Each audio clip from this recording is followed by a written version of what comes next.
Bonjour à tous, on est là aujourd'hui pour faire une petite vidéo sur le déflectron, c'est-à-dire le canon à électrons dont le faisceau d'électrons va être dévié à l'aide de plaques soumises à un champ électrostatique. Comment fonctionne ce canon à électrons? On a ici donc le canon à électrons et on va avoir besoin pour le fonctionnement d'aujourd'hui, on va avoir besoin de deux alimentations à très haute tension. Une première ici, on va détailler le circuit ensuite, et le deuxième générateur à haute tension ici. Concernant le fonctionnement du canon à électrons, nous avons à l'intérieur ici un filament qui est alimenté par les câbles qui sont branchés ici, de ce côté. Ce filament va produire des électrons. Ces électrons vont venir être accélérés par l'accélérateur d'électrons ici, qui est lui-même branché à un générateur très haute tension. Et ensuite, ce faisceau d'électrons va sortir avec une certaine vitesse V0, et on va pouvoir le voir grâce à l'écran fluorescent qui est ici, et nous pourrons faire quelques mesures grâce aux graduations qui y sont inscrites. En termes de branchement, on a donc nos deux plaques ici qui vont être soumises à un champ électrostatique grâce à notre générateur à très haute tension ici, qui peut aller jusqu'à 6 kV. De l'autre côté, nous avons notre accélérateur d'électrons ici qui va être lui aussi alimenté à l'aide d'un autre générateur à très haute tension variable, lui aussi comme le premier, le maximum aussi 6 kV. Nous avons ensuite notre filament ici qui est lui alimenté sur une basse tension, donc ce sont ces deux câbles qui sont là. Alimenté sur une basse tension, on est sur du 6,3 volts ici en alternatif. On a un retour de masse au niveau ici de notre générateur haute tension. Les deux masses, c'est-à-dire ici et ici, sont en réalité reliées directement. Alors, nous allons mettre en fonctionnement notre générateur à très haute tension qui permet d'alimenter le filament ainsi que l'accélérateur d'électrons. Donc, on peut constater, pour le moment, on a une tension nulle ou quasi nulle au niveau de l'accélérateur. On va commencer donc à augmenter la tension. Alors, on va poser ça de manière à pouvoir voir correctement et la tension et le flux lumineux. Voilà.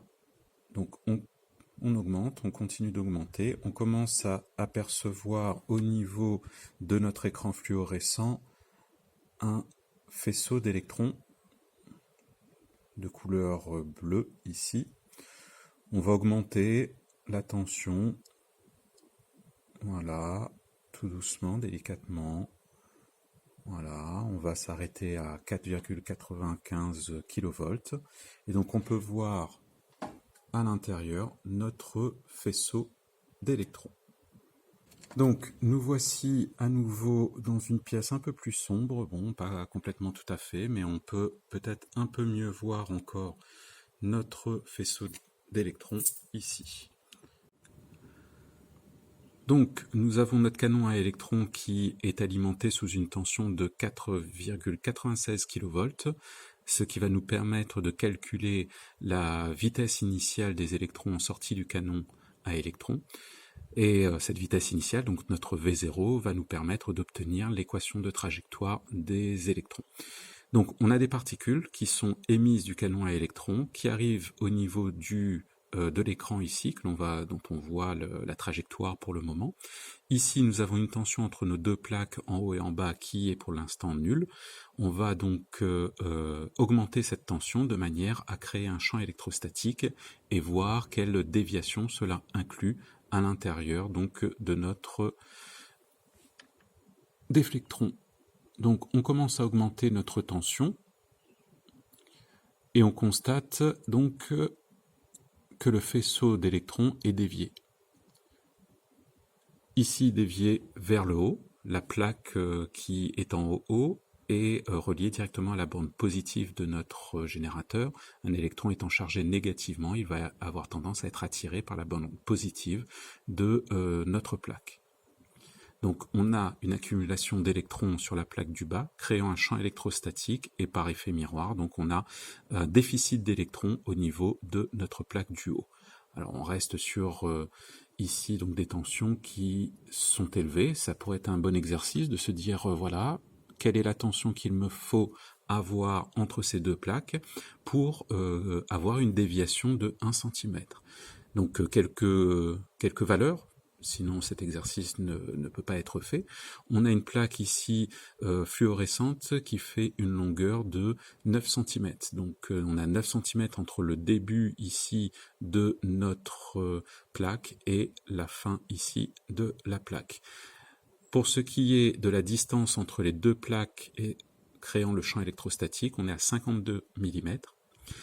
On a une tension en alimentant le canon à électrons de 4 kV.